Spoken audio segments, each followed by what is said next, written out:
cellules souches et Mickey, donc docteur Célia Gouinou, du service du professeur Laurent Perrin-Biroulet. Il est partout. Il était pour l'échographie, il est partout. Allez, allons-y.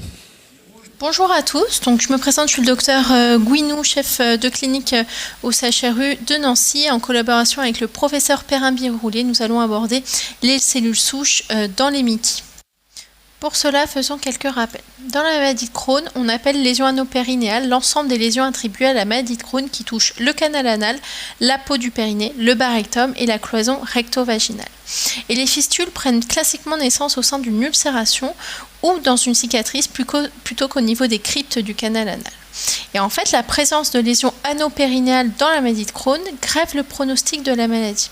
Effectivement, la constatation d'une ulcération anale est témoin d'une évolutivité de la maladie et plusieurs cohortes soulignent que la présence de lésions anales inaugurales de la maladie de Crohn représente un facteur indépendant de complications ultérieures de la maladie de Crohn dans son ensemble. Donc dans la maladie de Crohn, le développement d'une fistule anopérinéale représente un tournant dans l'évolutivité de la maladie.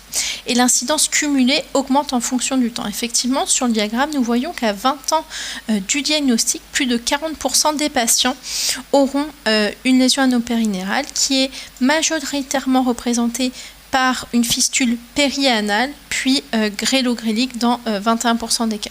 Se suivent la fistule recto-vaginale et puis après entérocutanée, entérovésicale ou intra-abdominale. La sévérité des lésions anales de la maladie de Crohn est corrélée à la taille des lésions et à leur retentissement anatomique. Plusieurs classifications sont proposées pour quantifier cette gravité. La classification la plus courante est celle-ci, c'est la classification de Cardiff, qui offre l'avantage de prendre en considération l'ensemble des lésions anales de la maladie en 3 rubriques classiques: ulcération, fistule, abcès et sténose. Les recommandations américaines proposent une autre classification des fistules en séparant schématiquement les fistules simples, donc superficielles, intersphinctériennes et transsphinctériennes basses, et les fistules complexes, intersphinctériennes hautes, transsphinctériennes hautes, extrasphinctériennes, suprasphinctériennes, recto-vaginales et à trajet multiple. Donc les fistules simples sont représentées par un trajet inférieur, un orifice externe unique, sans abcès ni sténose. Effectivement, dans ce cadre-là, regroupe les fistules superficielles, intersphinctériennes basses, transsphinctériennes basses, alors que les fistules complexes sont représentées par les fistules intersphinctériennes hautes, transsphinctériennes hautes, extrasphinctériennes, suprasphinctériennes, recto-vaginales et à trajet multiple. Il faut savoir que 72% à 78% des lésions anopérinales sont des fistules complexes. À noter que l'examen clinique doit toujours être corrélé à une IRM pelvienne. Effectivement, il apparaît que la concordance entre les données cliniques et radiologiques n'est correcte que dans 58% des cas pour évaluer la gravité des fistules. Effectivement, l'examen clinique sous-estime les fistules complexes dans 1/4 des cas et elle surestime les fistules simples dans 3/4 des cas. Donc il faut impérativement allier les deux. Et contrairement à une opinion répandue, les lésions proctologiques de la maladie de Crohn sont souvent symptomatiques et handicapantes. Les symptômes associés aux lésions anales de la maladie de Crohn sont principalement représentés par les douleurs en rapport avec une suppuration sous tension ou un syndrome fissuraire. Il existe fréquemment des phénomènes de suintement et d'émission de pus, parfois un syndrome rectal, des difficultés d'évacuation ou des troubles de la continence fécale. Donc l'objectif du traitement va être double. D'une part, effectivement, drainer l'abcès, permettant une diminution des symptômes, et bien sûr un objectif à long terme avec amélioration de la qualité de vie, la guérison de la fistule, préserver la continence et bien sûr éviter une prise en charge chirurgicale avec une proctectomie et une stomie. Et donc la prise en charge va être multidisciplinaire avec d'une part une prise en charge médicale et bien sûr chirurgicale et individualisée selon le type de fistule, donc simple ou complexe, du degré de l'inflammation rectale et de la sévérité des symptômes. Donc comme énoncé précédemment, la prise en charge doit être pluridisciplinaire, d'une part médicale et d'autre part chirurgicale. Donc je vous propose cet algorithme de prise en charge en cas de lésion anopérinéale simple, donc en cas de fistule basse, unique, superficielle, sans rectite ni abcès. Dans ce cadre-là, indication une antibiothérapie par ciprofloxacine et métronidazole associée à un drainage chirurgical par mise en place d'un céton. En l'absence de réponse, indication à un traitement de fond par soit des immunosuppresseurs, donc par des thiopurines dans 42% des cas, soit un traitement par anti-TNF-alpha qui a été démontré efficace. En cas de fistule anale complexe, voici un second algorithme.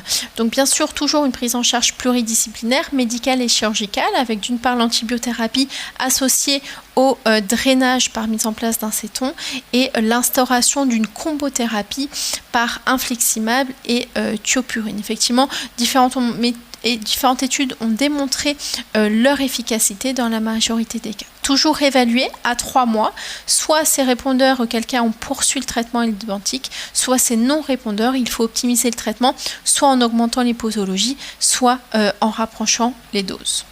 Les stratégies de prise en charge des lésions anales de la maladie de Crohn reposent sur le concept de diminution du processus inflammatoire, à la fois par le drainage, de la suppuration et par l'utilisation des biothérapies. Malheureusement, ces stratégies sont souvent insuffisantes pour obtenir la fermeture complète du trajet fistuleux. Le trajet n'est plus productif ou il l'est faiblement. Comme dans la maladie luminale, il existe une perte de réponse au cours du suivi qui concerne environ un tiers des patients. L'objectif des stratégies d'obturation des trajets fistuleux est triple. D'une part, diminuer l'inconfort lié à la persistance de passage du mucus ou de gaz, limiter le risque de récidive de la suppuration et épargner l'appareil sphinctérien pour limiter les troubles de la continence séquelaire. Des stratégies chirurgicales ont donc été proposées pour répondre à cet objectif. Ces stratégies dites d'obturation ne peuvent être envisagées que lorsque les trajets sont bien drainés, peu inflammatoires, sans collection résiduelle et sans atteinte inflammatoire rectale. Les techniques les plus simples sont représentées par l'obturation du trajet fistulé par une colle biologique, par un bouchon de biocollagène ou par l'injection de cellules in situ, de cellules souches mésenchymateuses.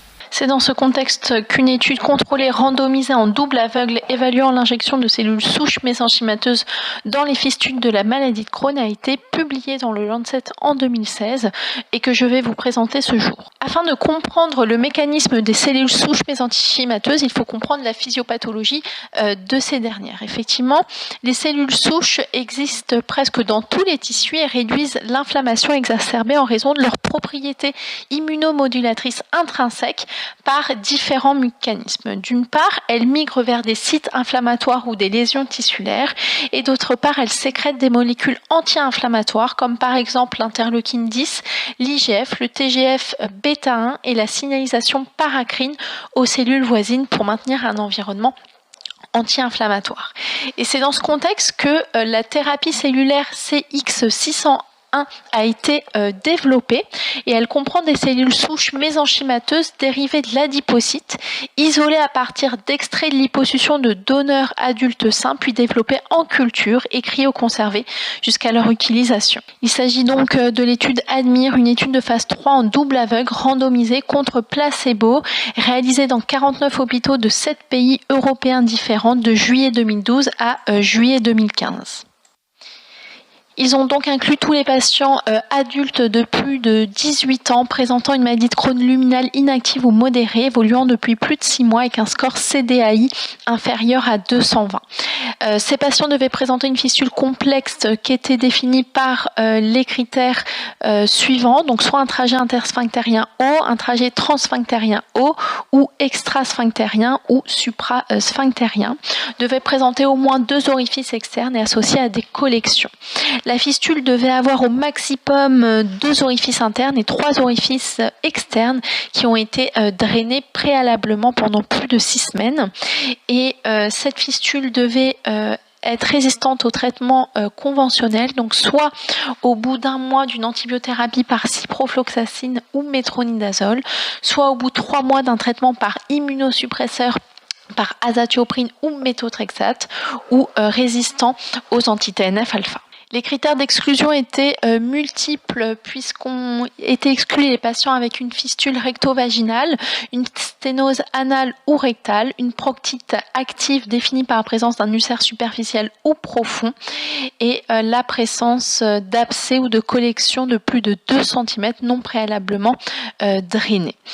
De même, étaient exclus les patients qui n'avaient pas reçu le traitement conventionnel, donc soit par antibiothérapie, immunosuppresseur ou anti-TNF-alpha, et les patients ayant eu une chirurgie proctolégique, bien sûr en dehors des drainages par céton ou drainage d'abcès, et également tous les patients ayant reçu des corticoïdes dans les 4 semaines précédant l'inclusion.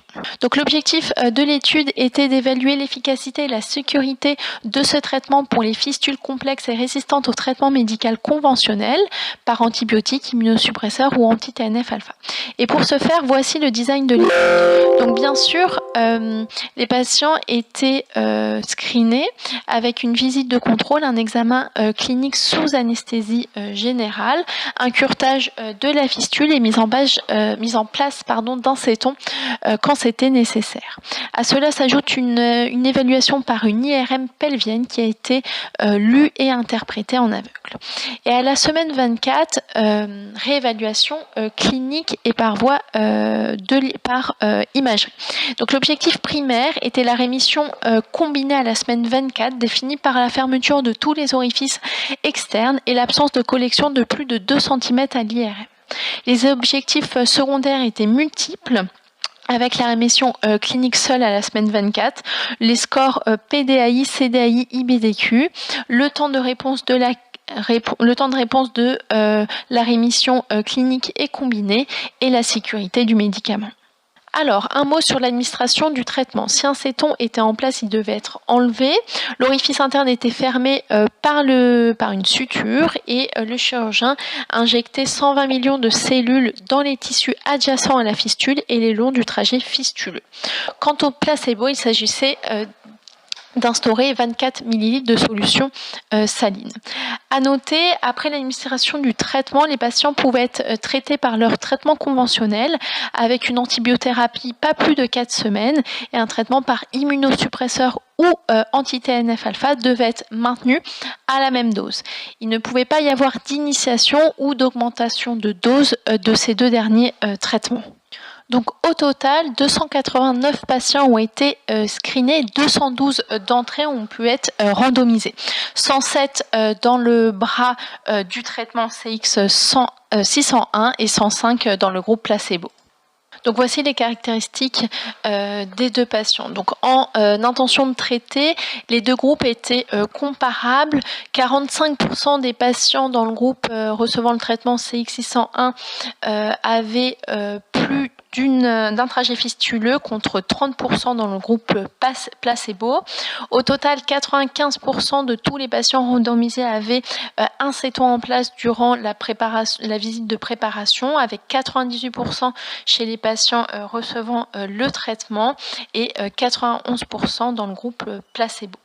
Durant l'étude, un seul patient dans le groupe CX601 et 4 dans le groupe placebo recevaient des corticoïdes pour un contrôle de la maladie de Crohn luminale, mais toujours moins de 40 mg par jour et moins de 12 semaines. Il n'y a eu aucun patient qui a reçu un traitement antibiotique ou un traitement anti-TNF-alpha à l'initiation ou à l'optimisation. Et donc, voici les résultats à la semaine 24. Donc, que ce soit en intention de traiter ou en intention de traiter modifiée, il y a une différence significative pour le groupe CX601 versus placebo, donc pour la rémission combinée avec la rémission clinique et à l'IRM, avec un P significatif à chaque fois à 0,024 et 0,021 respectivement. Donc, voici les résultats selon la stratification du traitement de fond.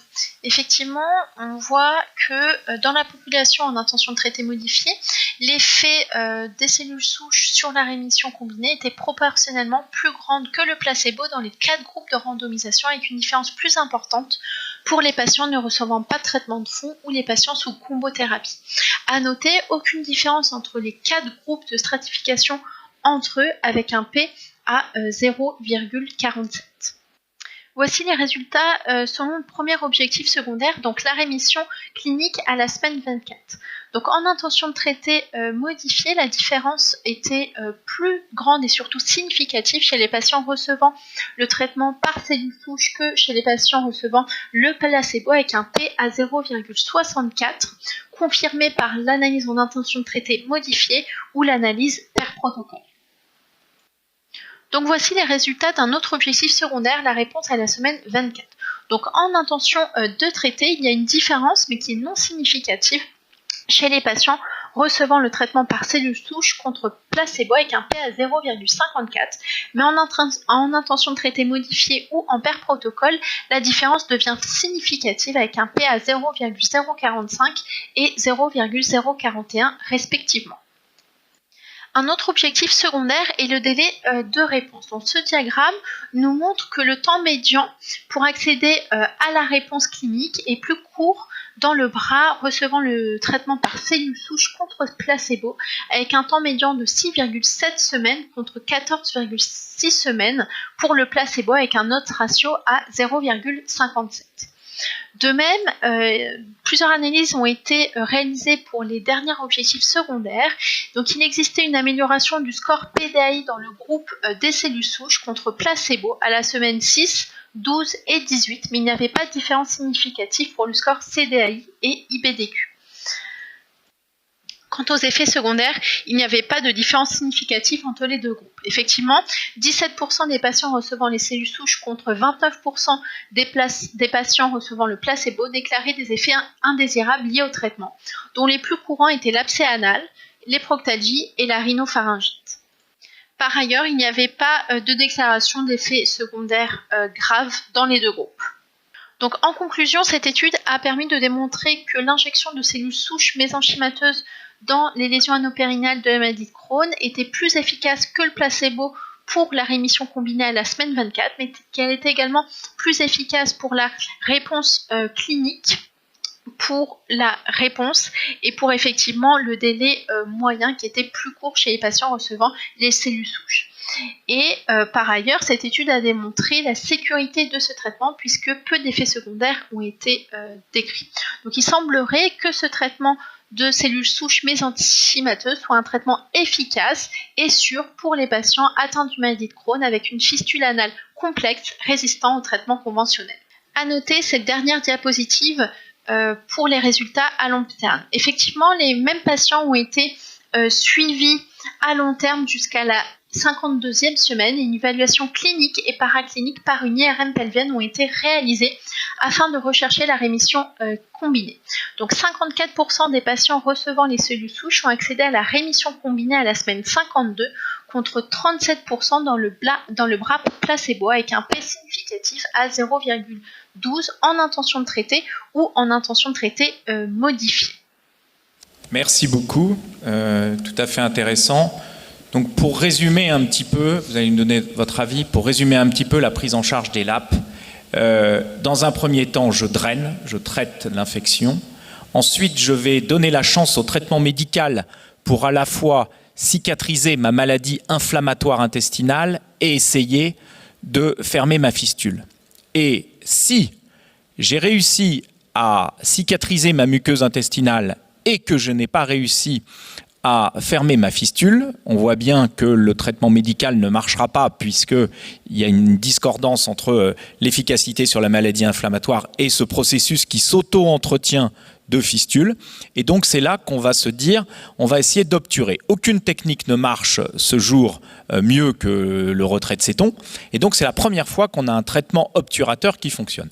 Alors ma question c'est, à l'officelle, c'est ça l'indication, l'AMM on l'a maintenant, on a le remboursement, et moi j'ai des malades comme ça, avec qui j'attends, ils ont leur fistule chronique, ils sont cicatrisés, et je leur dis, oui, je vous injecterai un jour des cellules souches. Je peux le faire ou je ne peux pas le faire? A été obtenue en février 2019, il y a un an à peu près, un an et demi. Après, ça se fait dans très peu de centres. Je sais que ça se fait pas vraiment partout, mais c'est effectivement les patients qui ont des lésions, enfin une fistule anopérinéale qui résiste au traitement conventionnel. Donc l'AMM, il faut bien qu'ils aient eu un anti-TNF-alpha avant, au préalable et qui résistent au traitement. Après, c'est vraiment des centres experts. Je crois qu'à Rennes ou Rouen, ils en font. Mais c'est pas partout. Donc, effectivement, il faut les adresser dans les centres un peu spécifiques. Voilà, donc on est d'accord, on a une limitation d'usage. Oui, bien sûr, oui. Après, le remboursement est conditionné au centre expert. Exactement. Ok, moi j'avais une question mais qui était un peu provocatrice, mais là vous avez répondu, donc c'était de savoir si finalement il n'y avait pas un intérêt, comme nous a présenté tout à l'heure Arthur, avec ses cellules souches et vésiculaires, s'il n'y avait pas un intérêt à combiner ces traitements avec des traitements anti-inflammatoires et à les faire quasiment d'emblée quand il y a un trajet fistuleux sans avoir fait de traitement chirurgical. Mais je ne sais pas s'il y a des données là-dessus. Non, c'est vrai que j'ai pas lu de choses là-dessus dans la littérature. Après, effectivement, ça serait possiblement une bonne option parce que on pourrait jouer sur les deux, sur la maladie luminale et sur les trajets fistueux. Je pense que ça serait effectivement intéressant d'explorer ça. Et limiter les risques sphinctériens quand on fait des chirurgies des fois aussi sur des fistules plus complexes. Ouais, et puis surtout, on pourrait imaginer de le traiter, de le mettre en place plus précocement. Oui. C'est-à-dire, tu traites ta maladie endoluminale, tu vois par un médicament, tu vois que ça marche, et tu te dis, par contre, ma fistule, il y a beaucoup moins de chances que ça marche parce que c'est souvent ce qui reste en dernier, et je vais le faire de façon combinée d'emblée. Ouais. Tu vois ? Pas attendre que tu aies ces fistules chroniques où après on se retrouve avec de la fibrose. Alors il faut aller ramener le trajet fibrosant, nettoyer la fibrose pour que justement pour que les cellules mésenchymateuses marchent. Il y a d'autres questions Non, j'en vois pas. Non. Bah écoutez, on vous remercie beaucoup. Je ne sais pas si Fernand avait une question, on l'a pas, mais Fernand ? Non, au contraire, je suis fier que quelqu'un de Nancy puisse participer à ce forum. Merci Célia. Merci à vous pour l'invitation. Bon, merci.